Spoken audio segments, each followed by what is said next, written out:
Boys, STEM 33, because it's a decent size, it's going to be broken up into two different parts. So this is going to be STEM 33 Part A. We're going to be looking at assessment of skill and performance, but paying particular attention to the characteristics of skilled performers and objective and subjective performance measures. So they're the two we're looking at. STEM 33 Part B will cover the last two areas of this dot point, which is our final dot point for Core 2. So when we talk about assessment of skill and performance, and we're looking at some characteristics of a skilled performer. So what makes an athlete a skilled performer? So the number of different abilities and physical attributes that have been identified by sports scientists explain some of the differences between a skilled and an unskilled performer. If you think about some people that your opinion would be of a skilled performer. First one, skilled performers are usually stronger and more flexible, have better body coordination and whole body balance, and have better stamina than do unskilled performers.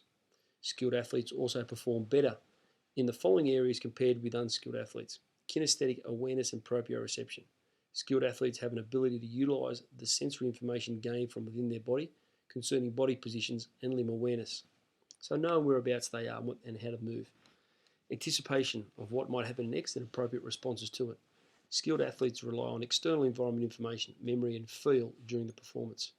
So you just sort of sometimes hear people who commentate on sports just say, he happens to be at the right place at the right time, but he always seems to pop up.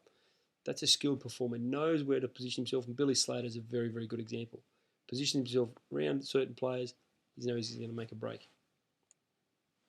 If we continue on here with some of these characteristics, timing of response. Skilled athletes have quick and efficient responses, making them appear to have all the time in the world. And I've put the example there being Andrew Johns in rugby league. When Andrew Johns used to play football, whenever he'd get the ball, he always seemed to have so much time to make his decision on what he needed to do. That's because he was a skilled performer. Limb coordination. Skilled athletes hold their arms steady and have excellent hand and finger coordination. Consistency of performance. Skilled athletes make very few errors during an activity. Technique. Skilled athletes maintain correct technique despite fatigue or the game situation. Their responses to cues. The skilled athletes are able to respond to many cues and recognise and respond only to those cues that are relevant. So they can block out the ones that they don't need to worry about. Mental attitude. Skilled athletes are more aggressive, they're competitive, they're ambitious, they're self-assured, they're adventurous, confident, determined and committed. They have better concentration, are able to self-regulate anxiety and arousal, and can understand and use complex skills and patterns. So there's some of the main things that sports scientists have seen in skilled performers. In addition to those, we've got some of the following down the bottom here. They appear to be smooth and effortless, has composure, just to changing plans, relatively unaffected by a competitive environment, regulate personal effort levels, overcome physical demands and pain, is able to cope with poor officiating, so the referees, and can handle the pressure in the final stages of a contest. So a skilled performer is someone who wants to get the ball towards the end when the game's on the line. We're now going to have a look at objective and subjective performance measures. So measurement is the act of assessing, usually by the assigning of numbers to whatever is being assessed. A test is an instrument that can be used to make measurements. Whereas appraisal or an evaluation is a dynamic process in which a decision is made concerning the value, merit or quality of what is being measured. Skills can be appraised by subjective or objective observation, and we're going to go through those right now. So first of all, subjective. Subjective appraisal depends on the observer's personal judgment of how well the skill was performed. It is based on personal feelings and it is affected by the mind and temperament of the observer rather than the attributes of the object. This applies to quality and style of performance such as in dance or gymnastics routines. So I've got a picture here of the gymnastics judges.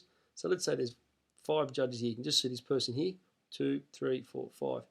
They're all going to come up with their own score for the performance based on their opinion of the performance. This judge here may have really liked it, might give it a 9 out of 10, whereas this judge here may not have liked it as much, might be a 6 or a 7 based on her opinion. So not so much on what was performed, but their opinion on the performance. That's subjective, where it's a personal opinion. Another example of subjective appraisal is in boxing. The judges here, sitting here on the table, they give their score on who they think won the round based on their own opinion. So they're very subjective. On the other side, we have objective appraisal. So objective appraisal involves an impartial measurement based on certain undisputable facts about the performance. It occurs without bias or prejudice and is such that observers will give the same result for the same performances. For example, when a batter is bowled out in cricket, or when the final score for a golf is 6 strokes under par. So objective is things that can't be changed. So regardless of my opinion, if I was the person who was umpiring or officiating, it doesn't matter. Paul Collingwood here is being bowled.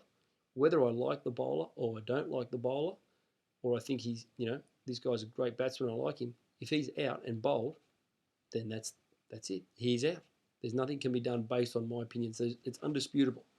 That's what I talk about here. Undisputable facts. The ball has bowled him, therefore he's out.